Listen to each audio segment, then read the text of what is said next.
Good morning. My name is Andrew Bartolotti. I'm the Chief of Police with Summit, and I'm here today with Jerry DeMar, the Executive Director of the Mountain Valley Emergency Communications Center. And we're here today to talk to you about 911 and how the Mountain Valley Communications Center is an integral part of the public safety aspect of the City of Summit. So, Jeremy, thank you for hosting today, and I'm delighted to be here with you. Good morning, Chief. Happy to be here. Thank you, sir. So we're going to start taking some questions from the public that may have about 911 and how the City of Summit, the Police Department, Fire and EMS, and in conjunction with Mountain Valley, could answer all your calls. Okay, here are some questions that we pulled from social media. What are the most common reasons people call 911? So I can speak to that. Just to give you a little bit of a background on the center itself, I've been with the center. I started with the center in April of last year, just in time for the pandemic. As you can see, the chief and I are both unmasked. We all had our vaccines. We're promoting that within our agencies as well. But it's given me, that amount of time has given me a little bit more of an understanding of the types of calls that we get. And you'd be surprised that as you go from center to center, each one takes a slightly different type of call, depending on where you live and so on and so forth. But what I'm finding here in Summit and in the other jurisdictions that we serve, because we work with both law enforcement, fire, and EMS, the variety of calls that we get really ranges from anything to, parking complaints, barking dogs. You still have those neighbor-related issues on occasion, so on and so forth, reckless drivers, but we get a variety of calls over the course of the year, and we generally average between 100 and 125,000 calls a year, so you can imagine with that span how many different types of calls you get. Excellent. So what are the jurisdictions that you do serve here? So when I came to the center, we were serving the City of Summit, the Borough of New Providence, and the Township of Millburn. About 3 or 4 weeks ago, we took on Springfield Township as well. For fire and EMS, we're also answering all of their 911 calls, but transferring 100% of their law enforcement calls back to their dispatch center. So right now, 4 different jurisdictions, 11 different agencies. So who comes when someone calls 911? So it really depends on the nature of the call, and the dispatchers, they're kind of the unsung heroes behind the scenes that we rely on. And they screen those calls, and what they'll do is they'll find out from whomever's calling what the needs of that person are. And that'll translate into sometimes police-related calls, fire-related calls, EMS-type calls.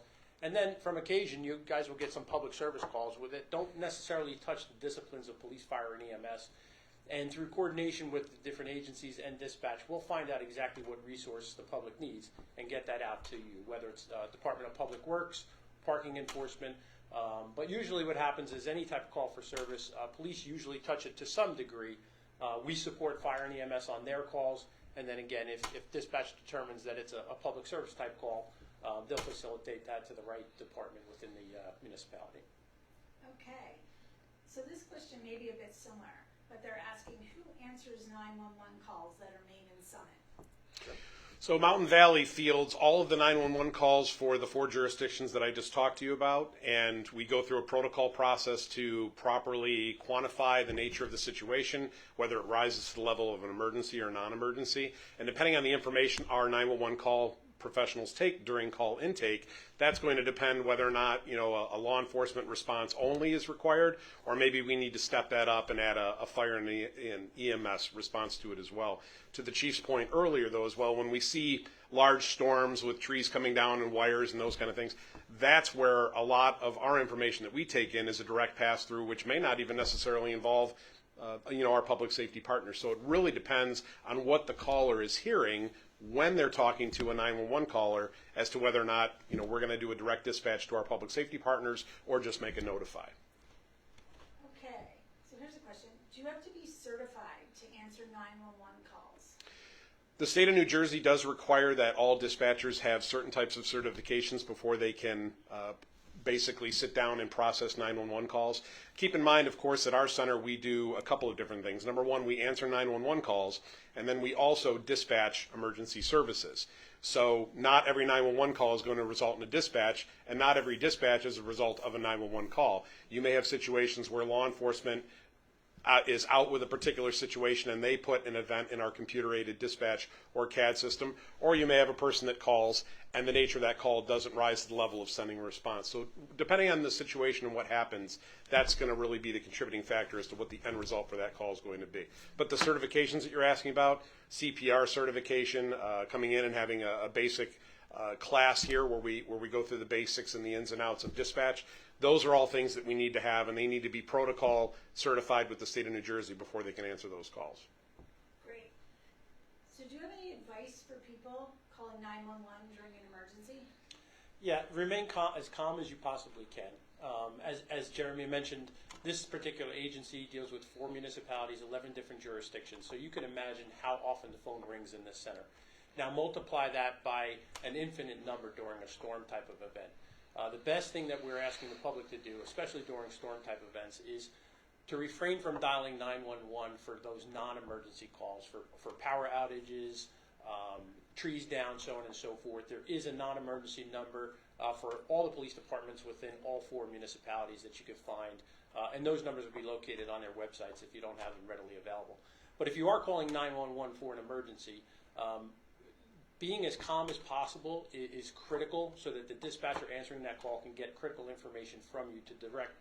As we said, those dispatchers have to make decisions in split seconds to determine what types of services you're needing, what type of assistance that they can send out. So if it is a police call, there's going to be a lot of follow-up questions from those dispatchers to kind of get some critical information to get out to our officers so that we are responding efficiently and effectively as possible.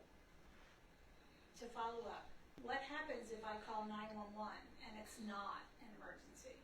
Jeremy, you want to answer that? Yeah, our dispatchers, again, as part of that call intake process, they're going to be asking you those qualifying questions, trying to determine whether something rises to the level of a response. And many times, a lot of people don't understand that when they call 911, one of the first things we hear a lot of times is, well, I don't know if this is a true emergency. We would rather have people defer to thinking something rises to that level and let us make that call if for any reason they're uncertain about a particular situation. But if after talking to the person we discover that that particular situation doesn't rise to the level of a dispatch, a lot of times we can refer them off to an ancillary agency or make a notify to one of those agencies and put that person in touch with them. To the chief's point, we want to make sure that the calls that are coming in here, for the most part, are of an emergency-related nature because we only have so many people to answer calls at a given time. But we don't want to discourage anybody from making a call or have them look at something and say, I don't think that's a true emergency, maybe I shouldn't call, because the one time that you do that, we end up finding about it the hard way afterwards, and we don't want that to happen. Okay. Here's an unusual question. What happens if I call 911 and do not say anything? So we treat that, we treat that as an open line situation. We also have what's called an abandoned call, which is where somebody calls in and before we actually have an opportunity to talk to them, the call disconnects. Anytime we have an open line situation, we automatically err on the side of caution and dispatch on that call. So we're going to assume that either the person that's calling can't talk or has an inability to speak, in which case we're going to use the different location determination technologies that we have in place to generate a dispatchable location and minimally send a member of the Summit Police Department out to check it out and make sure. We always, can't say it enough, err on the side of caution. We would rather have somebody come out, check it, and say, hey, it wasn't necessary or it was an accidental call, than to believe that something isn't going on and find out afterwards that something was. And to follow up on that, I'm sure the next question in somebody's mind might be, well, if I'm not communicating, how do you know where I am? Director DeMar has been very instrumental in bringing in new technology to the center. And Jeremy, if you could just touch on a bit on some of that locating technology that Sure. you guys have that support us. So the center itself uses what's called Phase 2 wireless technology, or has that capability. So basically what that means is when you place a 911 call, the majority of our calls, roughly 80 to 85% of our calls, as you can imagine, because most people carry around a wireless device, are coming from wireless phones, not from a landline phone like we used to have. Some of us may still have those, but because we have that technology, we're relying a lot on triangulation and location technology to determine where a call is coming from. Phase 2 wireless technology, which all of the major cellular providers have, gives us the approximate location of a caller within a certain number of meters. But in our opinion, and as a profession, we still don't feel that it is as accurate as it needs to be. So to the chief's point, a couple of the things that we've introduced recently is an application called What 3 Words. And What 3 Words allows the caller by interacting with our folks to give a unique 3-word sequence of words back to our caller when we send them a link which tells us exactly where that caller is located. We also have another application that we use every day here called Rapid SOS, which you can look them up online and learn a little bit more about them. But that actually takes native location data from the caller's wireless device and produces a far more accurate location for us. So we have a lot of those because we want to have redundancy and resiliency built into the system. So if for some reason phase 2 wireless location capability fails, we have Rapid SOS, we have What 3 Words, we have another application called Emergency Locate that we just implemented. In fact, we were the first in the United States to implement that. These are all tools that are provided to public safety at no charge. They don't cost us anything, but they're absolutely critical when it comes to helping our public safety partners get out and help somebody that's in need. How accurate do you think this new technology is? Believe it or not, the free technology is a lot more accurate than a lot of the technology that we ultimately end up paying for. So we are seeing a trend with a lot of these industry partners now that are developing these cutting edge technologies because in our line of work and ultimately what we pass on to our public safety partners, location is everything. So with time we're seeing these things getting more and more accurate, but applications like Rapid SOS, like What 3 Words and Emergency Locate, they just help us build on what we're already able to do for the public and give our call takers more tools in their toolbox if for some reason one of those other options fail. Great. Here's a question about accidentally calling 911. Do you get fined? So I'll take that one. We do not fine anyone for calling 911 or the number of times you call 911.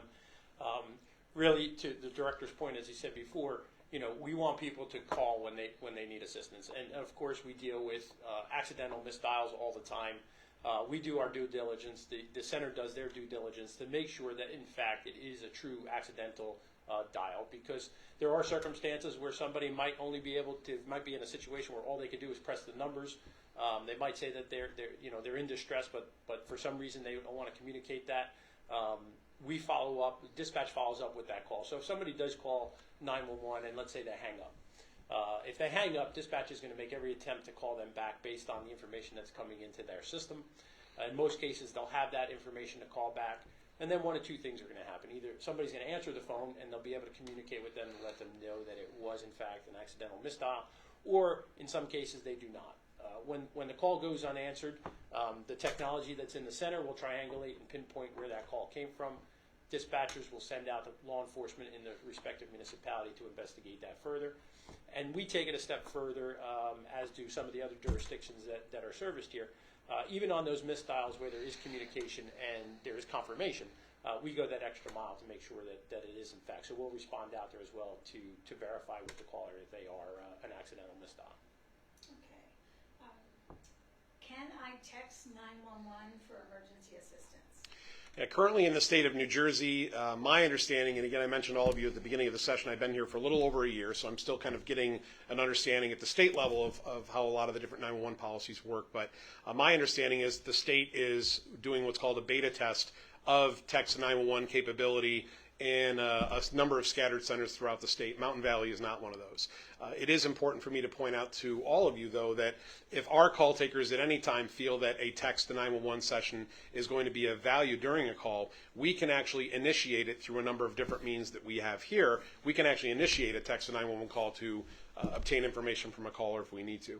We also, of course, adhere to TTY, TDD situations as required by different policies and regulations, so that the hearing impaired community, we can also communicate with them as well. So really any means of communicating that we feel are necessary in order to work with whoever from the public calls us, we want to take advantage of that and have the tools in our toolbox necessary to do so. That's great. Can I call 911 if my mobile phone does not have a signal or cellular service is a dead zone? Yeah, unfortunately with wireless technology, we are limited by the fact that you have to, number one, have service for the most part, or I should say, you need to be connected to a tower that provides service. But not every wireless phone actually needs to have an account associated with it in order to place a 911 call. So even if you had a phone that wasn't activated, as long as you are connected to a tower and there is service from the tower, you can still place a 911 call on just about any deactivated phone. But we are still required to some degree to have that connection to the tower in order for somebody to make a successful 911 call. Without it, there's no talk path between your wireless device and the tower, hence it's going to be very difficult to get that information to us. Here's a question. Can I request a copy of a 911 call? So I'll take that one. So New Jersey follows the laws of OPRA for the state, and OPRA is the Open Public Records Act. And any information from a municipality or state agency, or county agency for that matter, would have to go through being requested under the OPRA guideline. So for the City of Summit, you can find that information on the city's website at cityofsummit.org. And for the other municipalities, I'm sure they have it posted as well on their municipal sites. And most of that information can be found on the municipal clerk's page of a website. For the City of Summit, that's handled by the City of Summit City Clerk's office and also the police department directly. Anything that is pertaining to an emergency call for service, that's the place to start, and we'll route that if we need the assistance of Director DeMar and his team in obtaining that information, but it does follow those guidelines of the state OPRA. Okay. From Summit, can I call 911 in another state, county, or city? You can. There's a couple of different caveats to how that works. The ultimate goal for not only for our center, but for the state and ultimately on a federal level, is to implement a technology which is called Next Generation 911. Somewhere down the line, unfortunately, probably many years after we're retired, it's conceivable that you could see a nationwide network of 911 centers connected to one another, so that if you ran into such a situation, you could effectively make a phone call about an issue in Los Angeles when you're actually out here, in Summit. The way that we deal with this now, and more commonly what happens with this, is we have folks that are out traveling and they're calling us, or they want to get a hold of us about an emergency that's going on here in Summit when maybe they're vacationing. In that particular situation, you can actually go to our website. The number off the top of my head escapes me, but if you go to our website, on the main page of our website at the very bottom, you'll see there's a 10-digit number that you can dial direct to get directly into our center if you're outside of the area that Mountain Valley covers. And again, keep in mind, if you're in Los Angeles vacationing and you call 911, you're going to get whatever center is associated with that particular cell tower. You would have to be specific in the fact that you wanted the call to go to, back to Summit, New Jersey, but there's a lot of things that have to be done in order for that to be a seamless transition. And unfortunately, as a nation, we're just not there yet. But again, I encourage all of you, if you haven't been to our website, it's npsm911.org. Scroll to the very bottom of the first page, and if you have that number handy, that will get you directly into our center if you're ever outside of this jurisdiction and need a call about something going on in Summit. So I think this question was based on someone who has an elderly relative in another state. What would someone from Summit do if they thought there was an emergency, let's say in Maryland? Okay, so a lot of the centers that are out there serving those different jurisdictions do the same thing that we do. They have a 10-digit outside number that you can call. So I would encourage you to visit their websites, check in with them and see if they've got that number on the bottom. I've actually seen a lot of centers across the country adding that information in, because a lot of them, if you look at them, it just says call 911 for an emergency, and based on what I just explained to you, we know that's not going to work. So I would find out first which centers service that area where your elderly or loved one happens to be located. Find out what that 10-digit number is, and if you need some assistance with that, I know a lot of folks in this practice, much like the chief probably knows a lot of folks in law enforcement. You can reach out to us via email, and we can do some research and find out what that number is. But all of these centers across the country really have to have a way for you to connect with them if you're outside of the area. A few more steps involved, but there are ways to make that happen. Is there a 911 app? There are some companies out there that are trying to create that, but most of them are hit with a considerable amount of pushback because we already have a working, viable system out there. So what you're actually seeing now, again, to the companies I referenced earlier, they're trying to develop things that add certain layers of intelligence and functionality to our system, not really replacing it. So in the terms of an actual 911 app, no, there's really nothing out there, and certainly nothing that we would probably be looking to utilize since we already have an effective solution here in Summit.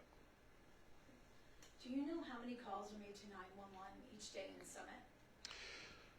So I can tell you from our average annual call volume for all of our agencies is between 100 and 125,000. I think I mentioned that earlier. I actually, anticipating this question, I looked this up, and roughly Summit for 2021 this year, police, fire, and EMS is right around 23,000 CAD events, or computer-aided dispatch events. So that's the number of events that are in the system for all three disciplines. So you figure between 100 and 125,000 calls a year, that Summit's probably going to represent, I would say, 20 to 25% of that overall call volume.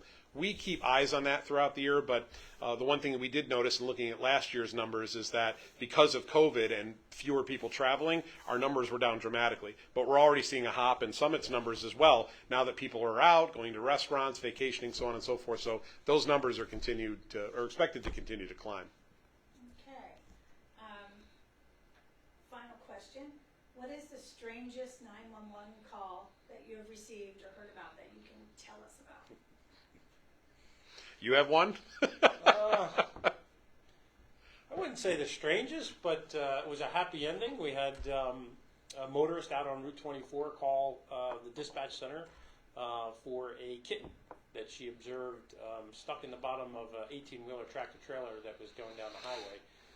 At first, we all thought it was kind of a joke. We didn't really understand how that was plausible, but nonetheless, officers did get dispatched out to the scene.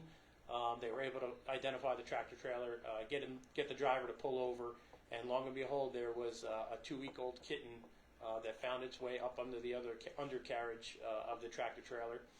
With the assistance of dispatch personnel, we were able to get that kitten into an animal hospital to get it checked out. And the end result is the officer that responded to the scene eventually adopted that kitten, so Wow. He's doing very well at this point. How about you, Mr. DeMar?